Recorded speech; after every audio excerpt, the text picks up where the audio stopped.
Assalamualaikum warahmatullahi wabarakatuh. Innal hamdalillah nahmaduhu wa nasta'inuhu wa nastaghfiruh wa na'udzu billahi min shururi anfusina wa min sayyiati a'malina. May yahdihillahu fala mudilla lahu wa may yudlil fala hadiya lahu. Asyhadu an la ilaha illallah wahdahu la syarika lahu wa asyhadu anna Muhammadan abduhu wa rasuluh. Ya ayyuhalladzina amanu taqullaha haqqa tuqatih wa la tamutunna illa wa antum muslimun. Ya ayyuhan nasu taqu rabbakumul ladzi khalaqakum min nafsin wahidah wa khalaqa minha zawjaha wa batha minhuma rijalan katsiran wa nisaa'a wattaqullaha alladzi tasaaluna bihi wal arham innallaha kana 'alaikum raqiba. يا أيها الذين آمنوا اتقوا الله وقولوا قولا سديدا يصلح لكم أعمالكم ويغفر لكم ذنوبكم ومن يطع الله ورسوله فقد فاز فوزا عظيما. أما بعد فإن أصدق الحديث كتاب الله وخير الهدي هدي محمد صلى الله عليه وعلى آله وسلم وشر الأمور محدثاتها وكل محدثة بدعة وكل بدعة ضلالة وكل ضلالة في النار. Ayolah ikhwah, a'azakumullah, kepada seluruh jamaah yang hadir yang mudah-mudahan dirahmati oleh Allah SWT, dan kepada seluruh kaum muslimin dan muslimat yang mengikuti kajian ini yang mudah-mudahan dirahmati oleh Allah SWT. Alhamdulillah, kita bersyukur kepada Allah SWT atas segala nikmat yang Allah karuniakan kepada kita, dan kita bersyukur kepada Allah SWT kita diberikan hidayah oleh Allah di atas Islam dan Sunnah. Nikmat diberikan hidayah di atas Islam dan Sunnah merupakan nikmat yang paling besar dari semua nikmat yang ada di muka bumi ini. Ketika seseorang itu berpegang teguh dengan Al-Quran wa Sunnah ala fahmi salam, dan tetap dia berusaha untuk mengkaji, memahami, mengamalkan dan mendakwakannya sampai dia diwafatkan oleh Allah, maka dia mati dalam keadaan di atas seluruh kebaikan. Pernah Imam Ahmad bin Hanbal ditanya oleh seorang muridnya, apakah orang yang meninggal dunia itu di atas Islam dan Sunnah, di atas kebaikan? Kata Imam Ahmad bin Hanbal rahimahullah, bahkan orang yang wafat di atas Islam dan Sunnah, dia berada di atas kebaikan seluruhnya, artinya berada di atas seluruh kebaikan. Ini disebutkan oleh Imam Az-Zahabi di dalam kitabnya Syiar A'lamin Nubala di juz yang ke-11. Jadi orang yang wafat di atas Islam dan Sunnah merupakan orang yang mati di atas kebaikan, seluruh kebaikan. Maka kita bersyukur kepada Allah diberikan hidayah di atas Islam dan Sunnah. Ikhwan fiddin, azakumullah, pada pagi ini kita akan kaji dua masalah. Yang pertama tentang taksil dari apa yang sudah saya bawakan berkaitan dengan pendapat para imam, dan saya akan ulangi lagi karena ini penting untuk diulang-ulang supaya orang tambah yakin kalau sudah ada keterangan dalil dari Quran dan Sunnah, tidak ada pendapat lagi dan tidak ada fatwa lagi. Kalau sudah ada dalil dan Quran Sunnah, nggak ada dalil, nggak ada fatwa, nggak ada pendapat. Yang wajib kita ikut adalah dalil. Saya akan ulangi lagi supaya taksil ini betul-betul mengakar dalam hati kita, yang kita akan pegang seumur hidup kita. Yang kedua, kita akan melanjutkan pembahasan kita dari asbab ziyadatul iman wa nuqsanihi, sebab-sebab bertambah iman dan berkurangnya. Kita akan lanjutkan karena kita baru sampai poin yang ketiga pada waktu itu. Saya akan ulangi pendapat penjelasan, dan saya akan bawakan juga dari beberapa kitab yang lainnya. Saya sudah jelaskan bahwa pada pekan yang lalu tentang taksil dari pendapat atau aqwal a'immah fi ittiba'i sunnah, aqwal a'immah fi ittiba'i sunnah, perkataan para imam dalam mengikuti sunnah, yang saya ambil dari kitab Aslu Sifat Salatin Nabi sallallahu alaihi wasallam min at-takbir ila taslim ka'annaka taraha sallu kama ra'aitumuni usalli, yang diriwayatkan oleh Imam Bukhari, ta'lif dari Syekh Muhammad Nasiruddin Albani rahimahullah.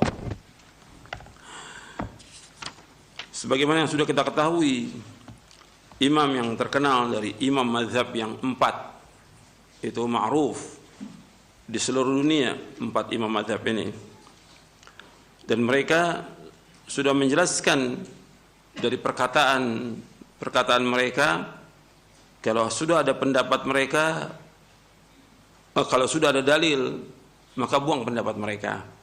Saya akan bawakan tentang aqwal a'immah fi ittiba'i sunnah wa tarki aqwalihim al-mukhalifati laha. Perkataan para imam dalam mengikuti sunnah dan meninggalkan perkataan mereka yang menyalahi sunnah. Yang pertama, pendapat Abu Hanifah. Dasarnya kita mengikuti dalil yaitu Al-Quran. Yang pertama dalam surah Al-A'raf ayat 3, ittabi'u ma unzila ilaikum rabbikum wa la tattabi'u min dunihi awliya qalilan ma tadhakkarun. Ikutilah apa yang diturunkan kepada kalian dari Rabb kalian, jangan kalian mengikuti selainnya dari wali-wali, sedikit sekali kalian ingat. Dalam surah Al-A'raf ayat 3. Dan juga ayat dalam surah Al-Isra di ayat 36, wala taqfu ma laysa laka bihi ilmun innas sam'a wal basara wal fuada kullu ulaika kana an mas'ula. Jangan kamu ikut apa yang kamu tidak ketahui, karena sungguhnya pendengaran, mata dan hati akan ditanya oleh Allah Taala. Semua pendengaran, penglihatan dan hati akan ditanya oleh Allah Taala. Perkataan para imam dari 4 imam mazhab. Yang pertama Imam Abu Hanifah yang beliau wafat tahun 150 Hijriah. Imam Abu Hanifah An-Nu'man bin Thabit rahimahullah rahmatan wasi'ah. Beliau berkata, la yahillu li ahadin ay ya'khudha biqaulina ma lam ya'lam min aina akhadnahu. Tidak halal bagi seorang pun untuk mengambil pendapat kami selama dia belum tahu dari mana kami mengambilnya. Artinya dia harus tahu sumber dari perkataan para imam ini, dalilnya ada atau tidak. Bukan ada fatwa langsung ikut, tidak. Dalilnya ada atau tidak. Di sini sebutkan malam ya'lam min aina akhadna. Selama dia belum tahu dari mana kita ngambil. Jadi harus tahu kita mengambil dari mana dalilnya. Ini Syekh Al-Albani nukil dari penjelasan Imam Ibn Abdul Bar dalam kitabnya Al-Intiqa fi Fadail Thalathatil A'imma Al-Fuqaha. Juga Ibn Qayyim dalam kitabnya I'lamul Muwaqqi'in dan yang lainnya. Bahkan disebutkan lagi oleh Imam Abu Hanifah, haramun ala ma lam ya'rif dalili ayufti bi kalami. Haramun ala ma lam ya'rif dalili ayufti bi kalami. Haram bagi orang yang tidak mengetahui dalilku untuk berfatwa dengan perkataanku. Haram. Dan ada berapa lagi pendapat Abu Hanifah.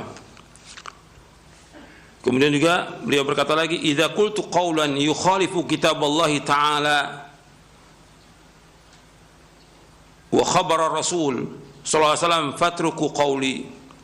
Apabila aku berpendapat atau aku berfatwa yang menyalahi kitabullah Ta'ala dan juga sabda Rasulullah SAW, artinya hadis Rasulullah SAW, maka tinggalkan perkataanku.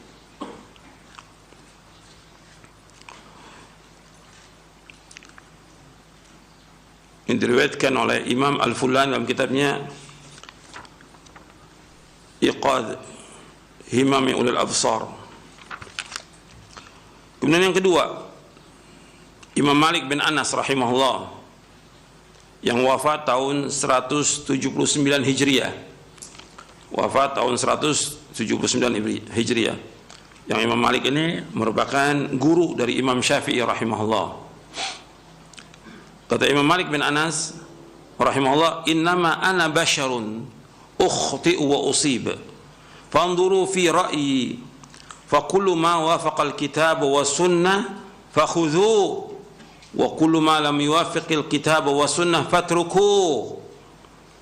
Kata Imam Malik bin Anas rahimahullah, innama ana basyarun, sesungguhnya akulah manusia biasa, ukhti'u wa usib, aku salah dan aku benar. Fanzuru fi qawli, maka perhatikan dari pendapatku atau dari fatwaku. Fakullu ma wafaqal kitab wa sunnah fakhudhu, maka setiap dari pendapatku atau fatwaku yang sesuai dengan Al-Quran dan Sunnah kalian ambil. Wa kullu ma lam yuwafiqil kitab wa sunnah fatruku, dan setiap apa yang tidak sesuai dengan Quran dan Sunnah fatruku, tinggalkan. Tinggalkan pendapatku, tinggalkan fatwaku. Diriwayatkan oleh Imam Ibn Abdul Bar dalam Jami' Bayan al-Fadli, dan juga Ibn Hazm dalam kitabnya Al-Ihkam fi Usul al-Ahkam. Demikian juga Al-Fulani. Kemudian yang kedua perkataan Imam Malik, kata beliau, dan ini yang ma'ruf perkataan Imam Malik yang kedua ini, laisa ahadun ba'da Nabi SAW illa wa yu'khadu min qawlihi wa yutraku ila Nabi SAW. Dan tidak ada seorang pun sudah Nabi SAW melainkan diambil perkataannya dan ditinggalkan kecuali Nabi SAW. Artinya semua pendapat manusia, pendapat ustadz, pendapat dai, pendapat syekh, pendapat imam, itu bisa diambil, bisa ditinggalkan, kecuali Nabi kalau ditinggalkan. Itu sering juga yang disampaikan oleh para masyayikh, kulluna radun wa mardudun illa sahib hadzal qabr. Setiap kita ini bisa menolak dan bisa ditolak kecuali Nabi Muhammad SAW. Artinya wajib kita berpegang teguh kepada apa yang disampaikan oleh Nabi SAW. Perkataan Nabi nggak boleh tinggalkan. Yang harus tinggalkan perkataan manusia. Yang wajib kita ikut perkataan Nabi SAW selama riwayatnya sahih. Kemudian yang ketiga, perkataan Imam Syafi'i, Muhammad bin Idris Asy-Syafi'i rahimahullah. Dia lahir di tahun 150 Hijriah, di tahun meninggalnya Imam Abu Hanifah, dan Imam Syafi'i wafat tahun 204 Hijriah. Dan ini terkenal, ma'ruf di Indonesia, Imam Syafi'i mengatakan mazhab Syafi'i tapi enggak mengikuti Imam Syafi'i, mengatakan ikut Syafi'i tapi tidak mengikuti Imam Syafi'i. Yang paling penting mengikuti Imam Syafi'i dalam masalah akidah, baru masalah fikihnya. Dikatakan oleh Syekh Albani, "Fannuqulu anhu fi dzalika akthar wa atyab." Kata Syekh Albani, dan nukilan dari beliau ini tentang masalah ini sangat banyak dan baik sekali.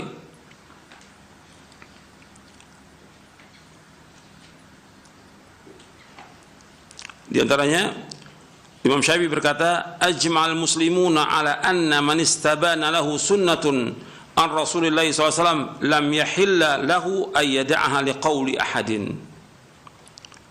Telah ijma' kaum muslimin bahwasanya siapa yang sudah jelas baginya sunnah dari Rasulullah SAW, maka tidak halal baginya untuk meninggalkan sunnah itu karena perkataan seseorang, karena pendapat seseorang, karena fatwa seseorang. Tidak boleh. Kata Imam Syafi'i, telah ajma'al muslimun ala anna man istabana lahu sunnatun an Rasulillah sallallahu alaihi wasallam lam yahilla lahu ay yada'aha liqauli ahadin. Telah ijma' kaum muslimin bahwasanya siapa yang sudah jelas baginya sunnah Rasulullah SAW, tidak halal baginya untuk meninggalkan sunnah itu karena perkataan seseorang, karena pendapat seseorang, karena fatwa ulama. Enggak boleh. Yang wajib kita ikut adalah sunnah Rasulullah SAW. Ini diriwayatkan oleh, dibawakan oleh Ibnu Qayyim dalam kitabnya I'lamul Muwaqqi'in dan juga Al-Fulani. Kemudian Imam Syafi'i juga mengatakan rahimahullah, idza wajadtum fi kitabi khilafa sunnati Rasulullah SAW faqulu bi sunnati Rasulullah SAW wada'u ma qultu. Idza wajadtum fi kitabi, apabila kalian mendapatkan dalam kitabku khilafa sunnati Rasulullah SAW, khilafa sunnati Rasulullah SAW, menyalahi sunnah Rasulullah SAW. Faqulu bi sunnati Rasulullah SAW wada'u ma qultu. Maka hendaklah kalian berkata dengan sunnah Rasulullah SAW dan tinggalkan apa yang aku katakan, tinggalkan pendapatku, tinggalkan fatwaku. Jadi ikuti sunnah Rasulullah SAW. Dalam riwayat yang lain disebutkan fattabi'uha wa la taltafitu ila qawli ahadin. Maka ikuti sunnah Rasulullah SAW. Jangan kalian menengok kepada perkataan seorang, jangan menoleh kepada pendapat seseorang. Ikuti sunnah Rasulullah SAW. Ini diriwayatkan oleh Imam Al-Harawi dalam kitabnya Dhammul Kalam, Al-Khatib Al-Baghdadi dalam kitabnya Al-Ihtijaj Bisyafi'i, dan juga Ibnu Asakir An-Nawawi dalam Majmu', Ibnu Qayyim dan yang lainnya. Juga Abu Nuaim dalam kitab Hilyatul Awliya, dan juga Ibnu Hibban kata Syekh Al-Albani dengan sanad yang sahih. Kemudian Imam Syafi'i mengatakan, "Idza shahhal hadits fa huwa madhhabi." Apabila sah satu hadis, itulah madhabku.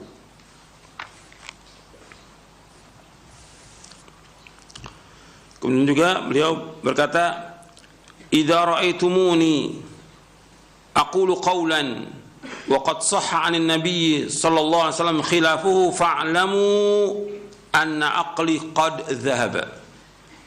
Apabila kalian melihat aku berpendapat dengan satu pendapat, aku berfatwa dengan satu fatwa, wa qad sahha 'anil nabiy sallallahu alaihi wasallam khilafu, dan telah sahih dari Nabi sallallahu, yaitu berbeda dengan pendapatku, berbeda dengan fatwaku, fa'lamu anna aqli qad dhahab, ketahuilah bahwa akalku sudah hilang.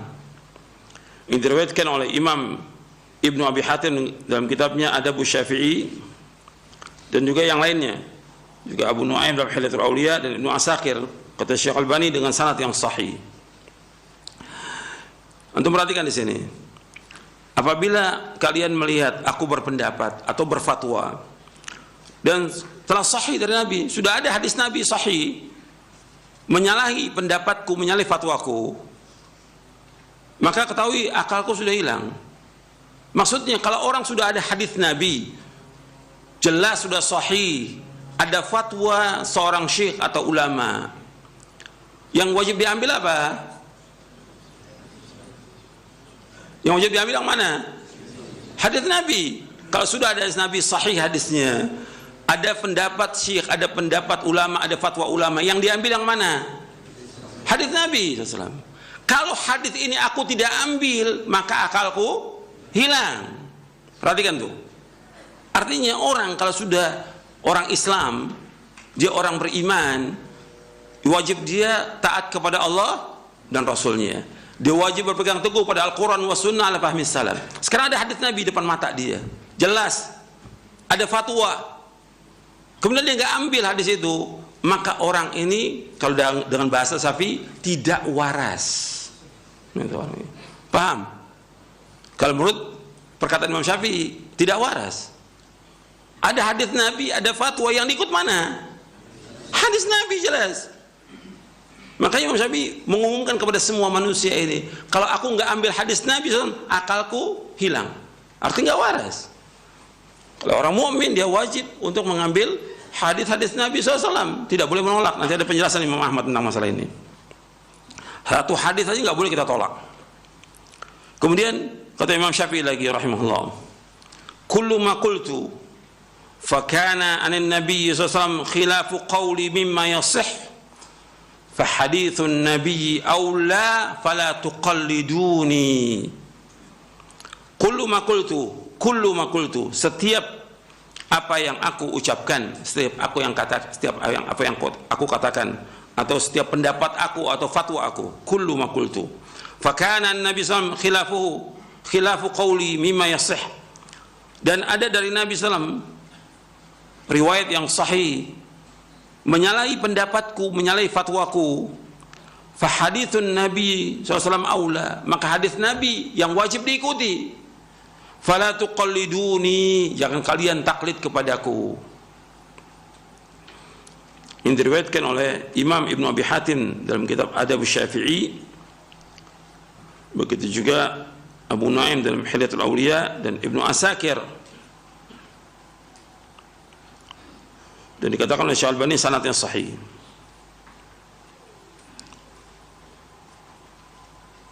Kemudian jadi banyak perkara Imam Syafi'i ini. Kata beliau, kullu haditsin an Nabi sallallahu alaihi wasallam fa huwa qawli wa illam tasma'uhu minni. Setiap hadis dari Nabi sallallahu itu pendapatku. Sebab hadis Nabi itu pendapatku, meskipun kalian tidak mendengar dariku. Ini riwayat Ibnu Abi Hatim. Kemudian yang keempat, itu Imam Ahmad. Yang pertama Imam Abu Hanifah, yang kedua Imam Malik, yang ketiga Imam Syafi'i, yang keempat Imam Ahmad.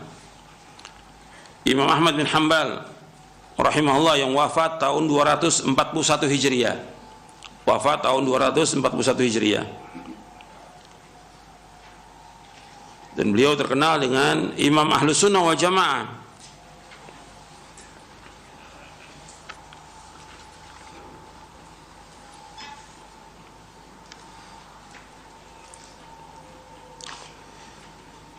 Imam Ahmad mengatakan, la tuqallidni wa la tuqallid Malikan wala Syafi'i wala Auza'i wala Thawri wa khudh min haitsu akhadhu. Kata Imam Ahmad bin Hanbal rahimahullah, jangan kalian taklid kepadaku, jangan taklid kepada Imam Malik, jangan taklid kepada Imam Syafi'i, jangan taklid kepada Imam Auza'i, jangan taklid kepada Imam Sufyan Ats-Tsauri, dan ambillah dari mana mereka mengambil. Artinya cari sumbernya. Sumbernya apa? Al-Quran dan Sunnah. Cari sumbernya. Kalau enggak ada, ya enggak boleh kita ikut. Harus ada dalil. Dalam kita berhujjah ada dalil. Ini diriwayatkan oleh Imam Al-Fulani dan juga Ibnu Qayyim dalam kitab I'lamul Muwaqqi'in. Al-Fulani ini disebutkan oleh Imam Ibnu Qayyim dalam kitabnya I'lamul Muwaqqi'in. Kata beliau, kitab Al-Fulani yang dinamakan dengan Iqadu Himami Ulil Absar lil Iqtida' bi Sayyidil Muhajirin wal Ansar wa tahdhiruhum an al-ibtida' asy-sya'i fil qura wal amsar min taqlidil madhahib ma'al himyati wal asabiyyati baina fuqaha'il a'sar. Ini kitab yang paling bagus dalam babnya. Dikatakan, yajibu ala kulli muhibbin lil haqqi ay yadrusahu dirasata tafahumin wa tadabburin. Wajib atas orang yang mencintai kebenaran untuk mempelajarinya dengan pelajaran didalami, artinya dipahami tentang isinya. Jadi panjang ini, judulnya itu panjang ini, tapi dipuji oleh Imam Ibnu Qayyim kitabnya beliau ini. Kemudian diriwayatkan juga oleh Ibnu Qayyim dalam kitabnya I'lamul Muwaqqi'in tentang perkataan Imam Ahmad ini. Kemudian yang kedua, dan ini tentang taklid, dasarnya nggak boleh taklid, yaitu ayat Al-Quran, wala taqfu ma laysa laka bi ilmun inna sam'a wal basara wal fuada kullu ulaika kana mas'ula. Dalam surah Al-Isra ayat 36. Dan kamu ikut apa yang kamu tidak tahu, sungguhnya pendengaran, penglihatan dan hati akan ditanya oleh Allah Ta'ala. Yang wajib kita ikut yaitu Rasulullah sallallahu alaihi wasallam, yang kita ikut dalil.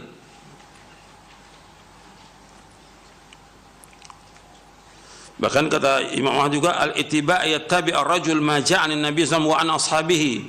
Ittiba' itu seseorang itu mengikuti apa yang dibawa oleh Nabi dan para sahabatnya. Itu diriwayatkan dari Imam Abu Daud dalam Masail Imam Ahmad. Kemudian Imam Ahmad juga berkata lagi, ra'yul Auza'i wa ra'yu Malik wa ra'yu Abi Hanifah kulluhu ra'yun wa huwa indi sawa wa innamal hujjatu fil athar. Pendapat Imam Auza'i, pendapatnya atau fatwanya Imam Auza'i, pendapatnya atau fatwanya Imam Malik, pendapatnya atau fatwanya Abu Hanifah, semua pendapat dan semua sama di sisiku. Hujjah itu adalah athar, yaitu hadis-hadis Nabi. Yang jadi hujjah itu hadis Nabi. Jadi ada dalil atau tidak. Ini diriwayatkan oleh Imam Ibn Abdul Bar dalam kitabnya Jami' Bayan wa Fadlih. Seperti perkataan ulama juga mengatakan seperti ini juga, yaitu idza waradal athar batalan nazar. Idza waradal athar batalan nazar. Apabila sudah datang hadis dari Nabi SAW, maka batal semua pendapat, batal semua fatwa. Artinya untuk menunjukkan bahwasanya tidak ada fatwa kalau sudah ada dalil. Jadi la fatwa ma wujudin nas, nggak ada fatwa. La ra'ya ma wujudid dalil, tidak ada fatwa kalau sudah ada nas. Tidak ada fatwa kalau sudah ada dalil. Tidak ada pendapat kalau sudah ada dalil. Yang wajib kita ikut apa? Dalil. Ini penting, ini taksil penting ini untuk seumur hidup kita. Kalau sudah ada dalil, yang kita ikut dalil Al-Quran wa Sunnah al-Fahmin salaf, bukan pendapat ulama. Sehebat apapun ulama itu, ini 4 imam ini orang alim semuanya, dan diakui oleh seluruh ulama dunia di zamannya, yang sesudahnya maupun sudahnya. Anda perhatikan, Imam Az-Zahabi rahimahullah pernah mengatakan di dalam satu kitabnya, kita ini di zaman kita, Imam Zahabi itu muridnya Syekhul Islam Ibn Taimiyah. Kitabnya banyak, Masya Allah, sudah ratusan jilid kitabnya Imam Zahabi. Di zaman kita ini abad ke-7, ilmu kita ini, kata dia, dibandingkan dengan para imam yang terdahulu pada abad kedua ini, jauh. Ilmu kita nggak ada apa-apanya. Itu mestinya orang seperti itu, tawadhu dia. Ilmu kita nih pada zaman kita sekarang ini abad ke-7 dengan ulama-ulama yang sebelumnya, yaitu seperti Imam Ahmad, Imam Bukhari, Imam Abu Daud, Ibnu Ma'in, dan semuanya dah imam-imam itu jauh kita ilmunya dengan mereka. Mereka lebih alim daripada kita, apalagi dibandingkan dengan ulama sekarang, ya jauh. Makanya harus kita perhatikan, imam-imam ini mengatakan kalau ada pendapatku, fatwaku menyalahi sunnah Rasulullah, kata mereka apa? Buang pendapatku, buang fatwaku, ikut siapa? Sunnah Rasulullah. Ini harus kita pegang seumur hidup. Yang kita ikut dalil, kita akan selamat dunia akhirat. Jadi hujjah itu athar, kata Imam Ahmad. Dan kita nggak boleh taklid, nggak boleh taklid. Dan antum perhatikan, taklid itu, kata Imam Ahmad kan tadi nggak boleh taklid. Taklid itu kebiasaannya orang-orang jahiliyah. Saya bawa sekarang ini kitab Syarhu Masail Jahiliyah. Di syarah di Masail Jahiliyah yang ditulis oleh Syekh Muhammad bin Abdul Wahhab rahimahullah. Anda perhatikan di masalah yang keempat, al-mas'alah ar-rabi'ah. Ini Masail Jahiliyah yang telah menyalahi sunnah Rasulullah, ada kurang lebih 128 masalah yang umat Islam masih melakukan. Masail jahiliyah ini, perbuatan-perbuatan jahiliyah yang orang jahil melakukan, umat Islam melakukan sekarang ini. Ada 128 dan ada sudah terjemahannya, sudah ada. Ini di sini di masalah yang keempat, perhatikan nih, tentang masalah taklid. Dan kata Imam Ahmad nggak boleh taklid. Inna dinahum, perhatikan kata beliau, kata Syekh Al-Imam Muhammad bin Abdul Wahhab rahimahullah rahmatan wasi'ah. Kata beliau, inna dinahum mabniun ala usulin a'zamaha at-taqlidu fahuwa al-qa'idatul kubra li jami'il kuffar awwalihim wa akhirihim kama qala ta'ala wa kadzalika ma arsalna min qablika fi qaryatin min nadhirin illa qala mutrafuha inna wajadna aba'ana ala ummatin wa inna ala athari muqtadun. Sesungguhnya agama mereka, agama siapa? Agama siapa? Jahiliyah. Dibangun di atas beberapa fondasi, di atas beberapa prinsip. Yang paling besar fondasi mereka taklid. Kita nggak boleh taklid. Ini orang jahiliyah, fondasi agama mereka yang paling besar apa? Taklid. Kita nggak boleh, apalagi orang udah berilmu. Kita harus cari dalil, ikuti dalil, nggak boleh taklid. Fahuwal qaidatul kubra li jamil kufar. Ini merupakan kaidah yang besar, merupakan fondasi yang paling besar bagi seluruh orang-orang kafir. Dari yang pertama sampai yang terakhir. Sebagaimana Allah berfirman dalam surah Az-Zukhruf di ayat 23. Wa kadzalika ma arsalna min qablika fi qaryatin. Demikianlah tidaklah kami utus sebelum kamu di satu desa min nadhirin, dari seorang pengancam, seorang rasul, illa melainkan qala mutrafuha, melainkan orang-orang yang hidup dengan mewah mengatakan inna wajadna aba'ana ala ummatin. Sesungguhnya kami mendapati bapak dan nenek moyang kami di atas satu agama, ala ummah ala din, ala agama, di atas agama. Wa inna ala athari muqtadun. Sesungguhnya kami mengikuti jejak-jejak mereka. Kita nggak boleh. Ini Allah bawakan dalam beberapa ayat Al-Quran. Dalam surah Al-Baqarah ada, di dalam surah Al-Ma'idah ada, dalam surah Luqman juga ada. Yang tadi saya bacakan dalam surah Az-Zukhruf. Jadi kaidah yang besar dalam agama orang jahiliyah apa? Taklid. Dan ini merupakan fondasi yang paling besar bagi seorang kafir. Kita nggak boleh taklid. Kita wajib apa? Ittiba'. Kalau ittiba' itu mengikuti dengan apa? Dalil. Ittiba', nggak boleh taklid. Kalau taklid mengikuti tanpa dalil, itu taklid. Ya pokoknya kita percaya aja dengan ulama, fatwa ulama. Masa ulama nggak pakai dalil? Itu orang yang lemah. Orang yang lemah. Orang berilmu nggak demikian. Dalilnya ada apa tidak? Jangankan untuk kita, untuk orang kafir, kaum musyrikin. Apa kata Allah? Orang kafir, kaum musyrikin, kan disuruh Nabi tanya kepada mereka tentang ibadah mereka. Nabbi'uni bi'ilmin in kuntum shadiqin. Sampaikan kepadaku dengan ilmu jika kalian orang jujur. Kemudian Allah mengatakanlah, qul hal indakum min ilmin fatukhrijuhu lana. Apakah kamu punya ilmu? Keluarkan kepada kami ilmu itu. Mana dalilnya? Ini agama dalil, agama hujjah, agama ilmu, agama Islam ini. Bukan taklid. Nggak boleh taklid dalam kita beragama. Supaya antum paham ini. Udah banyak orang, ya taklid kita ikut aja. Nggak boleh dalam Islam. Antum orang berilmu harus berjalan di atas ilmu Al-Quran wa sunnah al-fahmi salaf. Dan hati-hati jangan nolak hadis. Kalau sudah datang dalil jangan tolak. Imam Ahmad mengatakan begini, antum perhatikan nih. Ini yang terakhir ini. Kata Imam Ahmad bin Hanbal rahimahullah, man radda haditha Rasulullah SAW fahuwa ala syafa halakah. Barang siapa yang menolak hadis Rasulullah SAW, maka dia berada di tepi jurang kebinasaan. Barang siapa man radda haditha Rasulullah SAW fahuwa ala syafa halakah. Barang siapa yang menolak hadis Rasulullah SAW, maka dia berada di tepi jurang kebinasaan. Jadi semua kalau kita lihat di sini para imam rahimahullah, Imam Hanafi, Maliki, Syafi'i, Hambali rahimahullah, ini mereka menyuruh kita untuk berpegang kepada apa? Dalil. Dan mereka melarang dari apa? Taklid. Ini jelas semuanya ini. Jadi nggak perlu lagi ada debat dalam masalah ini. Perhatikannya, para ustadz ini perhatikan. Jangan debat lagi, ikuti dalil. Jangan ada pendapat lagi. Jangan ditakwil lagi. Ini sudah jelas. Ini tentang perkataan Imam Ahmad. Kalau ada hadis Nabi ditolak, itu di atas kebinasaan. Saya bawakan perkataan As-Siddiqul Akbar. As-Siddiqul Akbar yaitu Abu Bakar As-Siddiq radhiyallahu an, yang diriwayatkan oleh Imam Bukhari.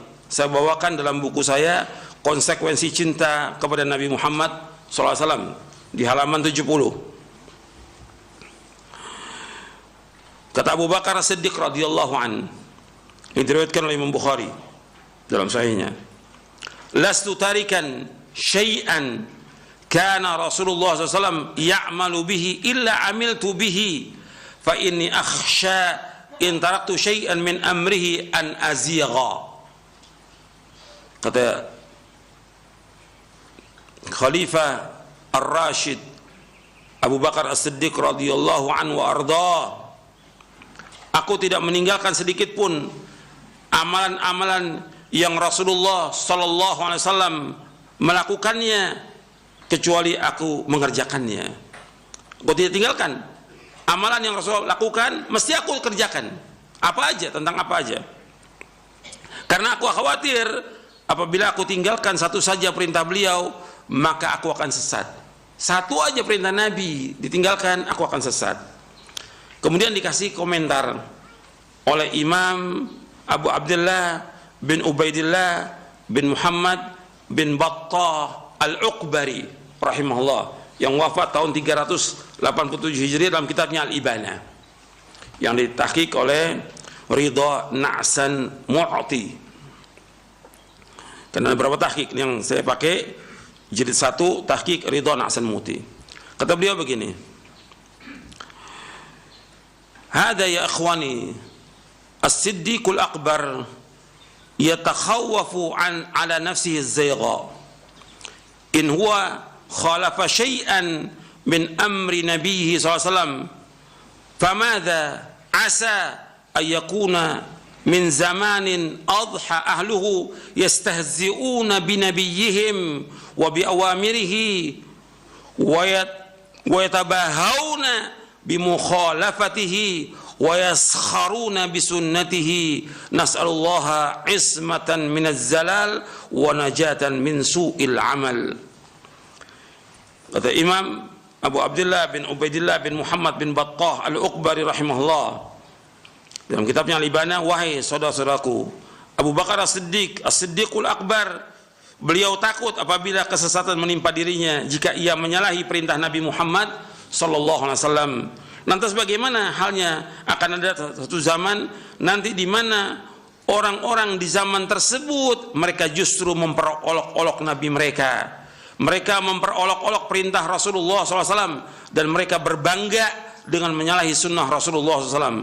Sungguh kita memohon kepada Allah perlindungan dari ketergelinciran dan kita mohon keselamatan dari amal yang jelek." Perhatikan itu. Sekarang udah orang mengolok-olok, yang mengikuti sunnah diperolok. Justru mereka berbangga dengan menyalahi sunnah Rasulullah SAW. Antum hati-hati, ini berbahaya. Ini menyalahi sunnah Rasulullah bukan masalah kecil, masalah besar. Allah sebutkan di dalam surah An-Nur di ayat 63. Perhatikan, Allah berfirman, "Falyahdharil ladzina yukhalifuna an amri an tusibahum fitnatun ayusibahum adzabun." Dalam berhati-hati orang-orang yang menyalahi sunnah Rasulullah, menyalahi perintah Rasulullah akan ditimpa fitnah atau azab yang pedih. Jadi bukan main-main, hati-hati. Kalau berkaitan dengan sunnah Rasulullah, hati-hati. Hendaknya berhati-hati orang-orang yang menyalahi perintahnya Rasulullah sallallahu alaihi wasallam akan terkena fitnah atau azab yang pedih. Nanti antum lihat tuh penjelasan tafsirnya di dalam tafsir Ibnu Katsir maupun yang lainnya. Ya, sampai sini dulu penjelasan tentang kewajiban kita mengikuti dalil. Para ulama sudah menjelaskan kalau ada pendapat mereka, ada fatwa mereka yang menyalahi sunnah Rasulullah, buang pendapat mereka, buang fatwa mereka. Yang kita ikuti adalah sunnah Rasulullah, dalil. Wassalamualaikum. Sekarang kita lanjutkan pembahasan kita yang belum selesai ini, pembahasan tentang asbab ziyadatul iman wa nuqsanihi. Sebab-sebab bertambahnya iman dan berkurangnya iman, yang ditulis oleh Syekh Abdul Razak bin Abdul Muhsin Al-Abad Al-Badr hafizahumullah ta'ala. Terakhir kita yang ketiga ya. Iya, ma'rifatu asma'il husna. Kita sudah membahas tiga. Yang pertama, untuk menambah iman kita menuntut ilmu. Perhatikan tuh, mempelajari ilmu yang bermanfaat. Yang kedua, membaca Al-Quran, qiraatul Quran Al-Karim wa tadabbur, membaca Al-Quran Al-Karim dan mentadabburkannya. Yang ketiga, ma'rifatu asma'illahil husna wa sifatil ula, yaitu mengetahui nama-nama Allah yang indah dan sifatnya yang tinggi. Dan sudah saya jelaskan beberapa poin bahwa mempelajari nama-nama dan sifat Allah merupakan ilmu yang paling mulia. Dan dengan kita mempelajari itu akan bertambah kecintaan kita kepada Allah, bertambah takut kita kepada Allah, bertambah harap kita kepada Allah, dan kita berusaha untuk mengikhlaskan diri mengikhlaskan hati kita dalam beramal. Dan ini merupakan kebahagiaan seorang hamba.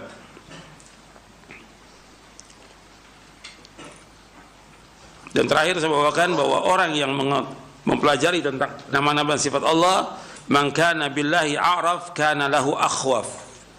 Man kana billahi a'raf kana lahu akhwaf. Barang siapa yang dia mengenal Allah, maka dia adalah orang yang takut kepada Allah Subhanahu wa taala.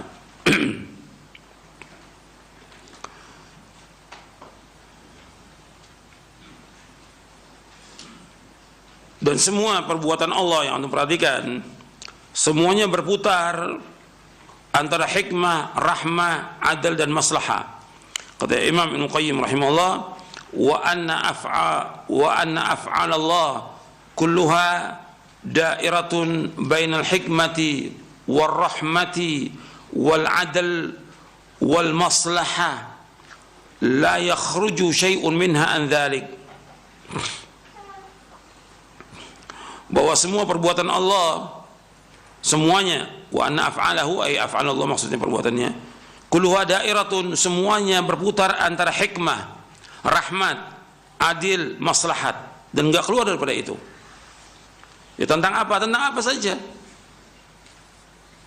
Tentang kenikmatan, tentang musibah, tentang bencana, tentang adanya orang sakit, adanya kematian, ada yang lain, semua penuh dengan hikmah. Semua penuh dengan rahmat, semua penuh dengan keadilan, dan semua penuh dengan maslahat. Dan kita semua milik Allah, dan Allah yang mengatur alam semesta ini. Sekarang kita lanjutkan. Yang keempat, yaitu ta'ammulu siratin Nabiyil Karim sallallahu alaihi wa ala alihi wasallam.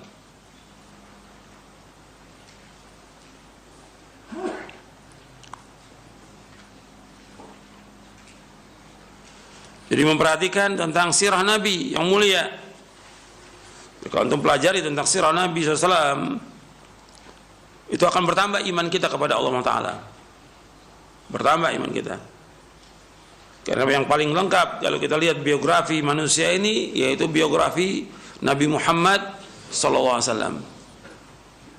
Dari mulai lahirnya sampai wafatnya paling lengkap sudah. Dari semua Nabi dan semua Rasul alaihi wassalatu wassalam. Paling lengkap. Semua tercatat. Hatta perkataan-perkataan beliau semua tercatat. Ini paling lengkap. Maka kalau orang mempelajari tentang sirah Nabi, akan bertambah imannya kepada Allah Subhanahu wa taala. Makanya dikatakan oleh Imam Ibnu Qayyim bahwa mengetahui tentang biografi beliau, tentang sirah beliau, merupakan satu kebutuhan. Dan kebutuhan lebih dari semua kebutuhan yang ada. Dan seorang wajib untuk membenarkan semua yang datang dari beliau, mentaati apa yang beliau perintahkan, menjauhkan apa yang beliau larang, dan dia wajib beribadah menurut apa yang beliau syariatkan. Karena tidak ada jalan untuk kebahagiaan, kesuksesan dunia dan akhirat melainkan dengan perantaraan Rasulullah SAW. Seorang nggak akan mungkin mencapai kebahagiaan tanpa mengikuti sunnah Rasulullah SAW. Jadi kebahagiaan seseorang itu, kata Imam Qayyim, nanti anda bisa baca dalam kitabnya Zadul Ma'ad. Zadul Ma'ad, Imam Qayyim membawakan tentang sirah Nabi SAW. Kata beliau, wa idza kanat sa'adatul abdi fid daraini mu'allaqatun bihadyin Nabi sallam, fayajibu ala kulli man nasaha nafsahu wa habba najataha wa sa'adataha ay ya'rifa min hadihi wa siratihi.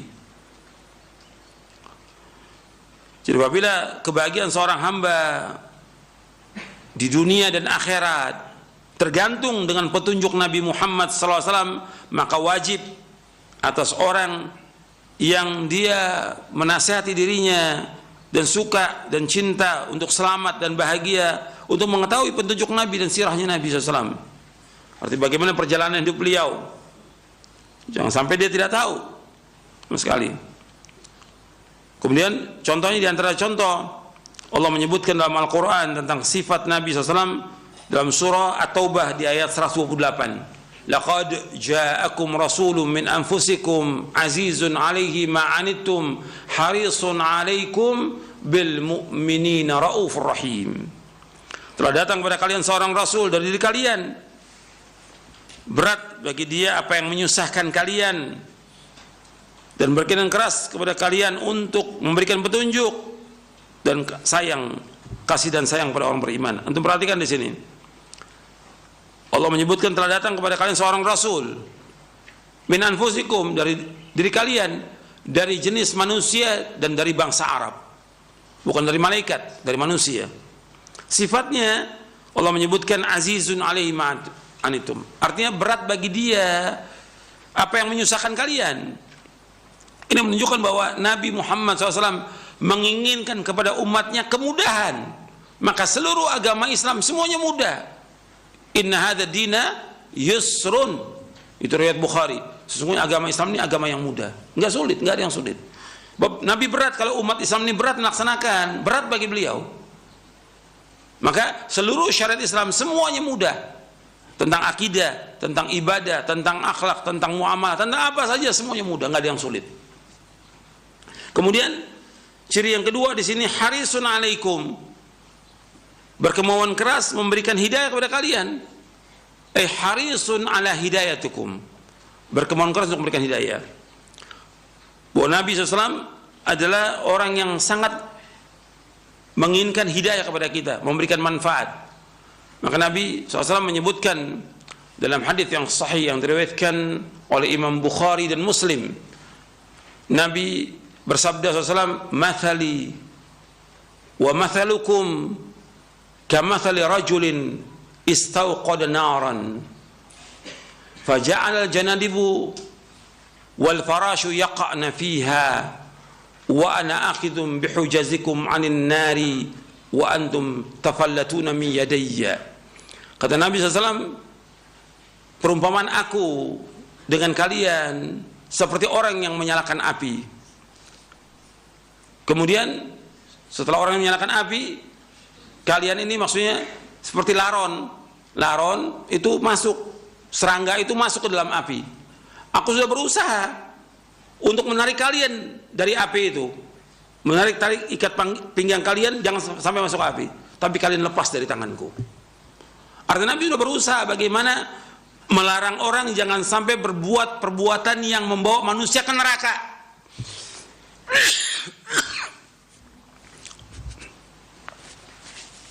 Artinya Nabi SAW sudah berusaha bagaimana mengingatkan manusia, ini jalan yang bawa ke surga, ini ke neraka.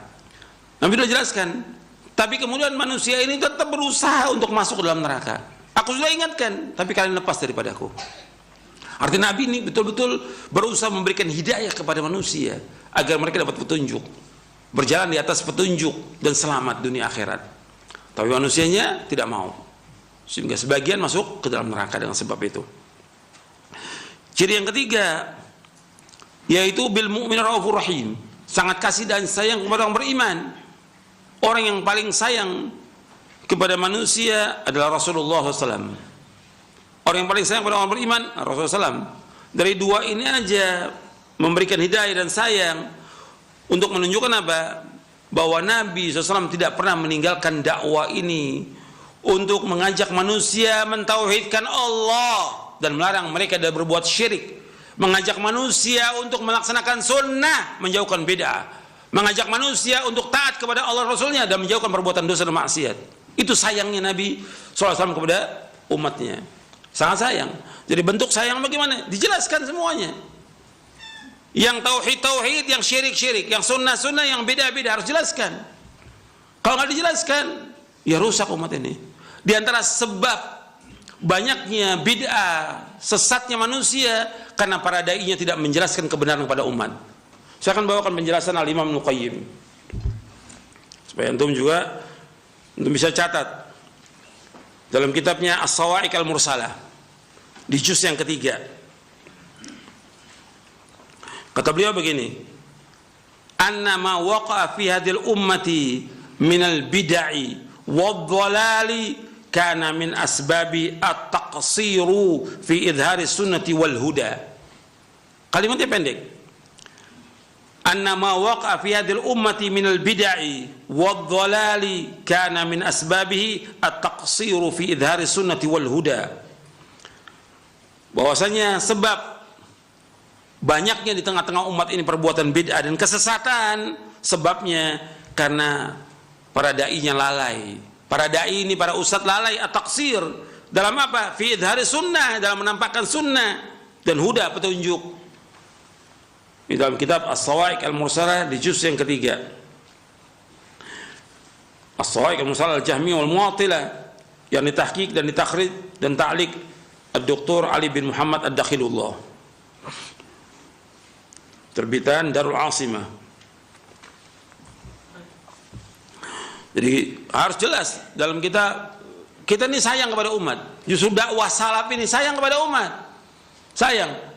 Makanya kita jelaskan tentang tauhid, keutamaan tauhid. Kita jelaskan tentang bahaya syirik.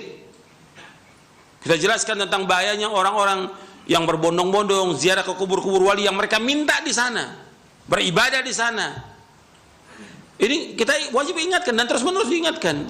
Karena kasihan mereka kalau udah berbuat syirik, jatuh pada syirik, akan hapus seluruh amal mereka. Justru kita kasihan dengan mereka. Kita jelaskan tentang sunnah, kita jelaskan juga tentang bahaya bid'ah. Karena ancaman bid'ah itu kata Nabi Muhammad SAW, kullu bid'atin dhalalah wa kullu dhalatin finnar. Ini ancamannya. Setiap bid'ah sesat, setiap kesesatan tempatin neraka. Nabi sudah mengancam demikian. Makanya kita sayang, jelaskan kepada umat. Nggak boleh kita diam. Itu wajib para dai untuk menjelaskan demikian. Ini bentuk sayang kita kepada mereka demikian.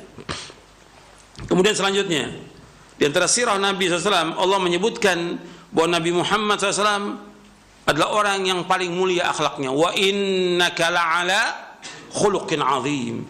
Sesungguhnya engkau Muhammad berada di atas akhlak yang mulia. Jadi akhlak Nabi, akhlak yang mulia, dan kita disuruh untuk mengikuti akhlak beliau. Makanya seorang muslim, seorang mukmin yang dia berakhlak, maka dia harus berpegang teguh kepada Quran, beradab kepada Allah. Ketika datang wahyu, dia wajib sami'na wa ata'na. Itu adab dan akhlak dia kepada Allah. Ketika datang sabda Nabi SAW, hadis Nabi, kewajiban dia sami'na wa ata'na, nggak boleh tolak. Ini akhlak dia kepada Rasulullah SAW. Karena kalau kita lihat banyak orang yang punya akhlak. Kalau orang awam iya, sekarang ini para pelajar, para ustadz, ada dalil, oh nanti dulu, saya pikir-pikir dulu. Kalau udah dalil, sami'na wa ata'na. Wa ma atakumur rasul fakhudhu wa ma nahakum anhu fantahu wattaqullah innallaha syadidul iqab. Apa yang datang kepada kamu dari Rasul kamu ambil, yang dilarang kamu tinggalkan. Bertakwa kepada Allah karena Allah sangat keras siksanya. Kalau sudah datang dalil, terima. Jangan tunda-tunda lagi. Kewajiban orang beriman, sami'na wa ata'na. Kemudian dijelaskan lagi oleh Anas bin Malik radhiyallahu an. Kata Anas, kana Rasulullah ajwadan nas wa ajmalan nas wa ashja'an nas. Akhrajahu al-Bukhari wa Muslim. Kata Anas bin Malik radhiyallahu an, adalah Rasulullah SAW adalah orang yang paling dermawan, ajwadan nas, ajmalan nas, orang yang paling ganteng dari semua manusia, wa ashja'an nas, dan orang yang paling berani. Ini hadis sahih riwayat Bukhari dan Muslim. Nabi orang yang jud, dermawan, meskipun hidupnya pas-pasan, tapi dermawan. Maka orang beriman itu harus dermawan, jangan bakhil. Sebab antara iman dengan bakhil nggak akan ketemu. Antara iman dengan bakhil nggak akan ketemu di hati seorang hamba, kata Rasulullah SAW. Jadi la yajtami al-iman wal bukhl, al-iman wa syuh fi qalbil mu'min abadan. Nggak akan bertemu antara iman dengan bakhil di hati seorang mukmin selama-lamanya, kata Rasulullah SAW. La yajtami'u syuh wal iman fi qalbi mu'min abadan. Nggak akan bertemu itu. Makanya kita harus karim, dermawan, nggak boleh bakhil, nggak boleh pelit. Dan beliau adalah orang paling ganteng, dan beliau berani, nggak penakut, berani dalam menghadapi musuh, berani dalam menghadapi apa saja berani. Sekarang ini orang penakut, ya, baru ada wabah corona sudah takut, nggak mau ke masjid, takut sudah, kemana-mana takut, sampai di rumah maskernya double sudah, takut. Allahul musta'an wa alaihi tuqlan. Jangan-jangan sama istrinya juga pakai masker lagi dia. Karena takutnya, saking takutnya itu. Ya, ini nggak nikmat itu, nggak ada nyaman, nggak ada kenyamanan dalam dirinya. Serba takut. Orang beriman tidak. Orang beriman berani. Dalam menjelaskan kebenaran harus berani. Dalam berdakwah dia harus berani. Dalam juga mengamalkan sunnah juga harus berani. Nggak boleh penakut. Ya, penakut penyakit yang tercela. Dan rata-rata orang penakut mesti bakhil. Kalau bakhil mesti penakut. Maka Nabi menyebutkan Allahumma inna a'udzubika minal bukhli wal jubn. Ibnu Qayyim menjelaskan dalam kitabnya Zadul Ma'ad, antara bukhl dengan jubn itu berkaitan. Kalau orang penakut mesti bakhil, kalau orang bakhil mesti penakut. Allahul musta'an. Allahumma nas'aluka al-'afwa wal 'afiyah. Kemudian selanjutnya dikatakan oleh Anas bin Malik, kana Rasulullah ahsanan nasi khuluqa. Ada Rasulullah SAW adalah orang yang paling baik akhlaknya. Ini riwayat Muslim. Dan masih banyak lagi tentang sirah Nabi yang kita pelajari, bagaimana akhlak beliau. Paling penting itu bagaimana kehidupan beliau, bagaimana dakwah beliau, dan segala macam. Itu akan bertambah iman kita. Karena kalau kita bertambah baik akhlak kita, bertambah iman. Seperti tadi tentang jud, dermawan. Semakin kita sedekah, semakin bertambah iman kita kepada Allah. Semakin kita berani dalam menjelaskan kebenaran, bertambah iman kita. Bertambah iman kita. Jadi ini berkaitan dengan iman. Bertambahnya iman dengan kita melaksanakan perintah-perintah Rasulullah dan menjauhkan larangannya sallallahu alaihi wasallam. Selanjutnya, yang kelima, ta'ammulu mahasinid din al-islami. Yang memperhatikan tentang keindahan agama Islam. Bahwa agama Islam semuanya agama yang indah.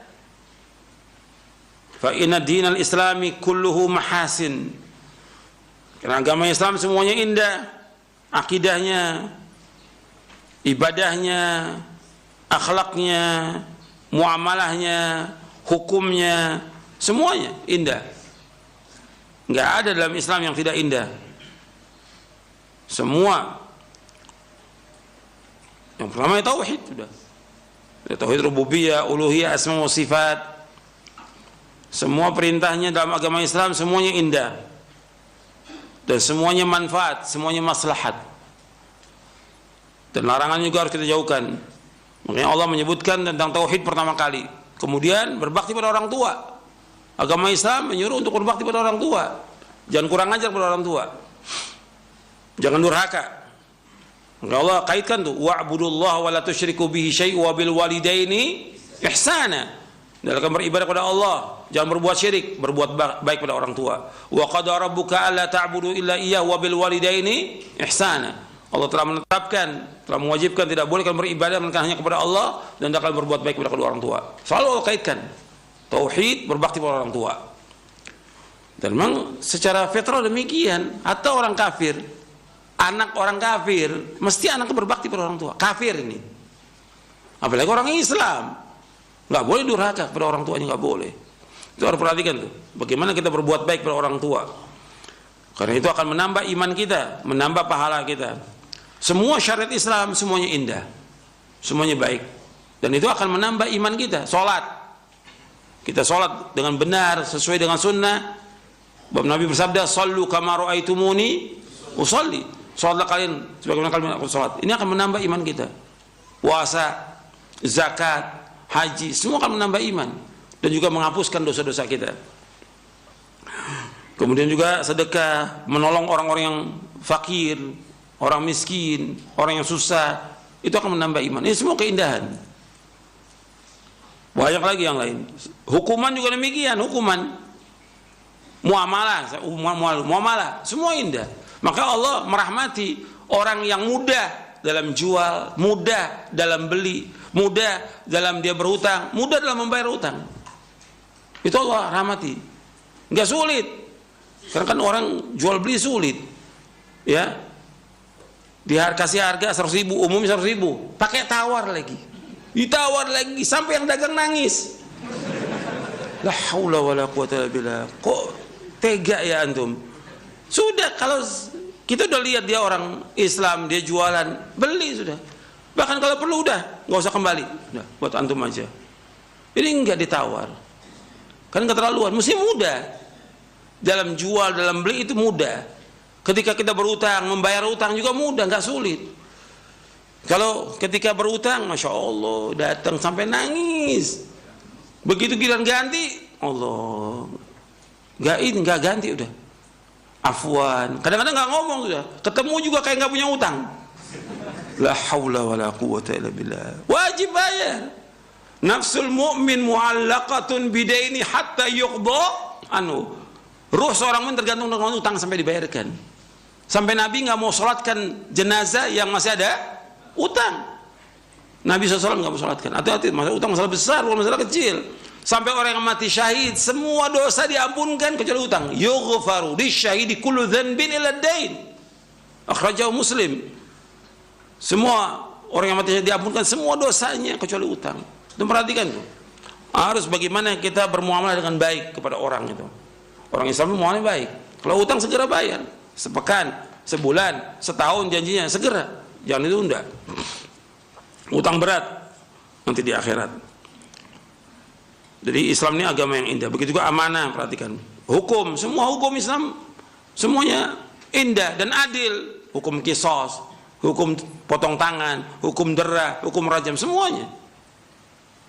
Kalau orang betul-betul memahami tentang agama Islam yang mensyariatkan Allah yang maha adil, Allah yang maha bijaksana, Allah yang maha sayang kepada hambanya, Allah yang mensyariatkan syariat ini, maka semua indah. Nggak ada agama Islam yang tidak indah. Semua indah, semuanya baik, semuanya adil, semuanya akan membawa kepada kebahagiaan. Yang keenam, qiraatu sirati salafi hadhil ummah. Untuk menambah iman kita, yaitu membaca sirah salafil ummah. Yang kita baca ini sirah para sahabat radhiyallahu anhum ajma'in. Yang pertama kali sahabat sudah. Setelah Rasulullah SAW para sahabat. Karena mereka Nabi katakan apa? Khairun nasi qarni thumma ladina lahum thumma ladina lahum. Sebaik-baik masa, sebaik-baik manusia pada zamanku para sahabat. Kemudian kemudian sudahnya.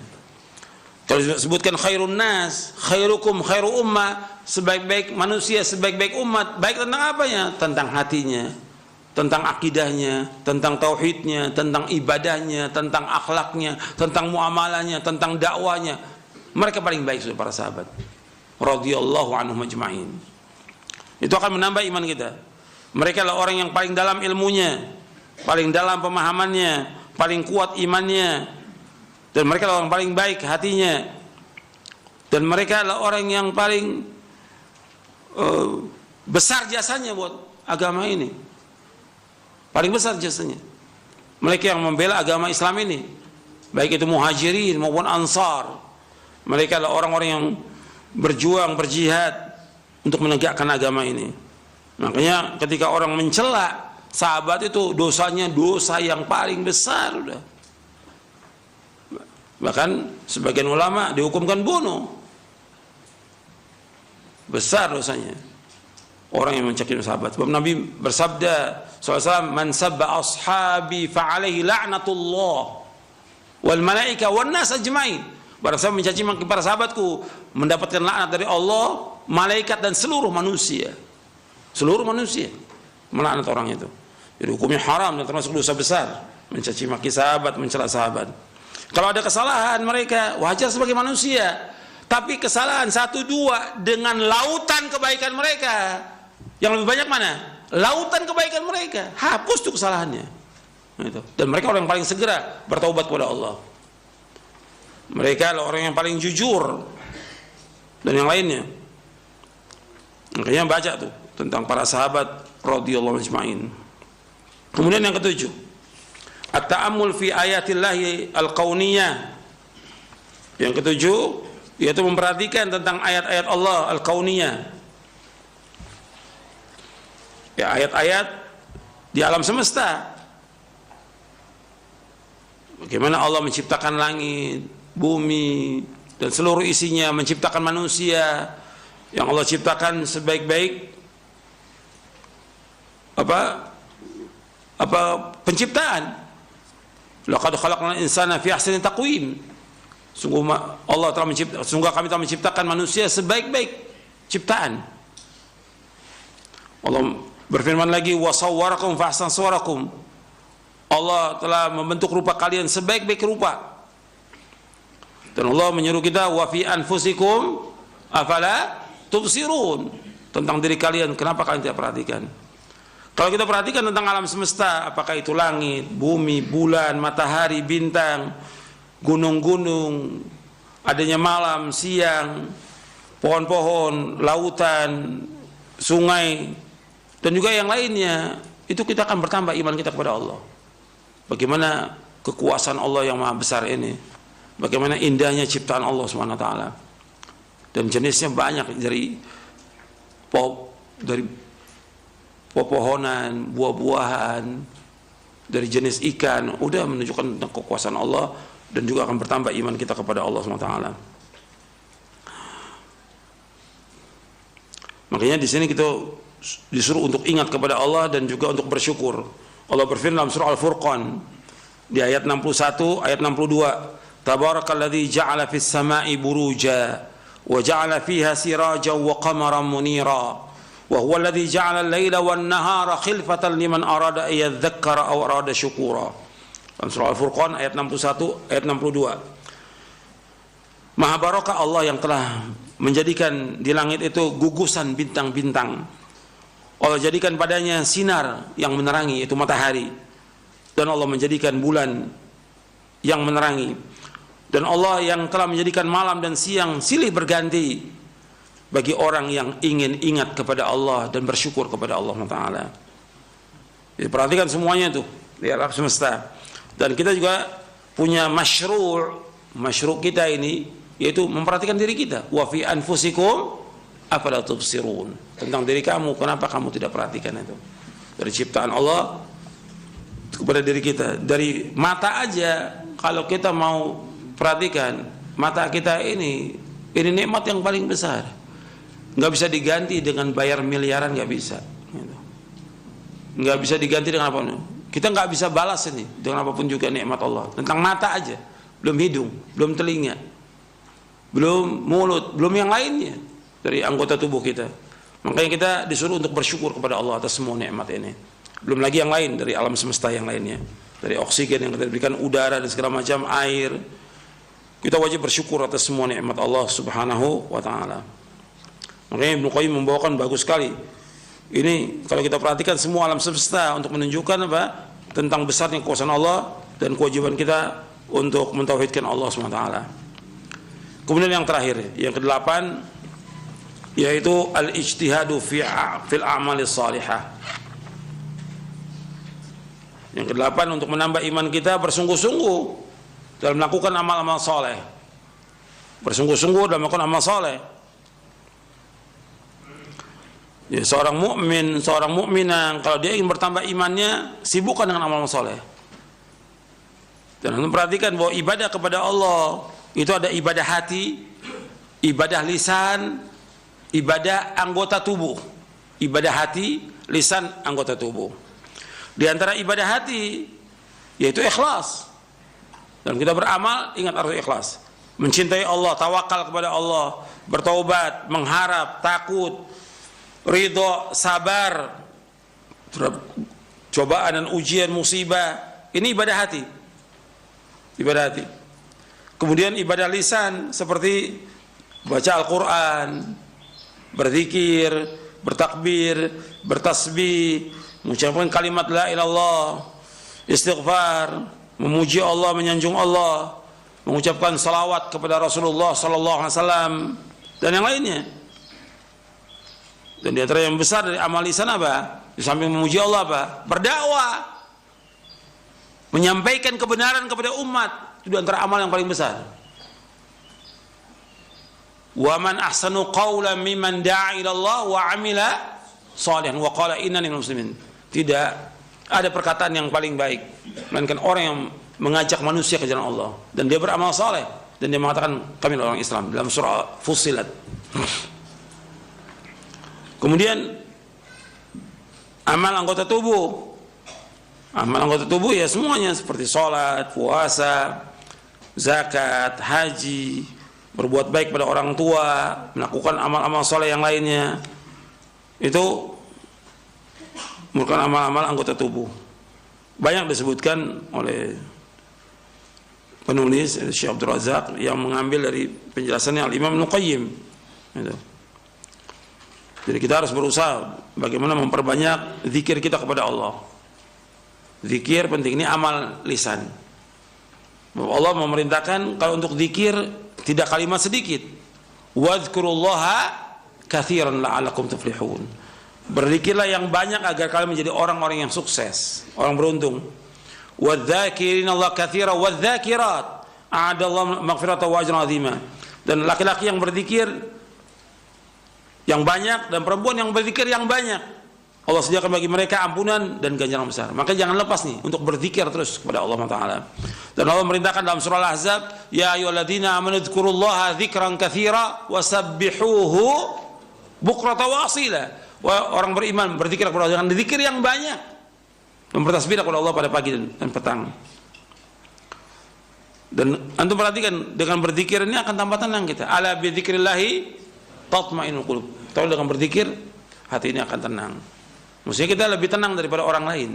Tenang, banyak berzikir kepada Allah dan baca Al-Quran. Dan saya sudah sampaikan, baca Al-Quran minimal sehari 2 juz.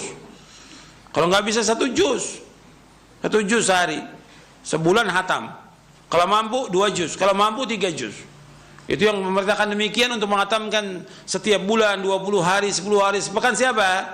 Rasulullah SAW. Dan saya sudah bacakan hadis-hadisnya tentang itu. Banyak berzikir, kemudian melakukan amal-amal soleh, apakah itu sholat, puasa, zakat, haji, sedekah, menolong orang yang susah, itu perbanyak tuh. Itu akan menambah iman kita kepada Allah Taala. Kemudian untuk perhatikan dari masalah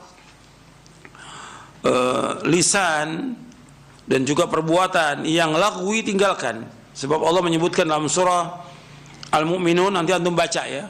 Surah Al-Mu'minun dari ayat pertama sampai ayat 11. Qad aflahal mu'minun alladzina hum fi shalatim khashi'un walladzina hum 'anil lagwi mu'ridun, dan seterusnya. Sungguh sukses orang beriman yaitu orang-orang yang khusyuk dalam salatnya dan mereka meninggalkan yang lagwi. Yang lagwi itu kullu kalamin la khaira fihi wa kullu fi'lin la khaira fihi. Lagwi itu yang sia-sia. Setiap perkataan yang tidak ada kebaikan padanya itu lagwi.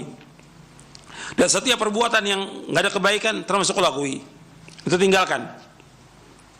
Jadi kita harus mengerjakan yang bermanfaat. Dan sedekah itu juga harus terus setiap hari. Dan sedekah itu bukti keimanan. Was-shadaqatu burhanun. Sedekah itu bukti keimanan kita. Begitu juga jaga amanah, amanahnya harus jaga. Sebab Nabi bersabda SAW, la imana liman la amanatalah. La imana liman la amanatalah. Tidak ada iman bagi orang yang tidak ada amanah. Ini hadis diriwayatkan oleh Imam Ahmad, Ibnu Abi Syaibah dalam musannafnya, Ibnu Hibban, Baghawi, dan dikatakan oleh Imam Baghawi hadis ini hasan.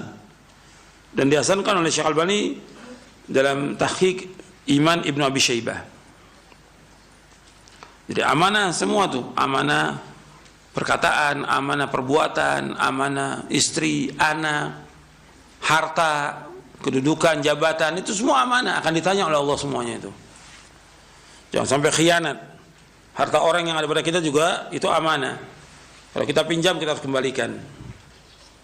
Dan yang lainnya, kita jaga amal-amal pagi, siang, sore, malam, dan juga ketaatan ibadah, ini semuanya akan menambah iman kita, dan semua kita kerjakan dengan ikhlas dan ittiba.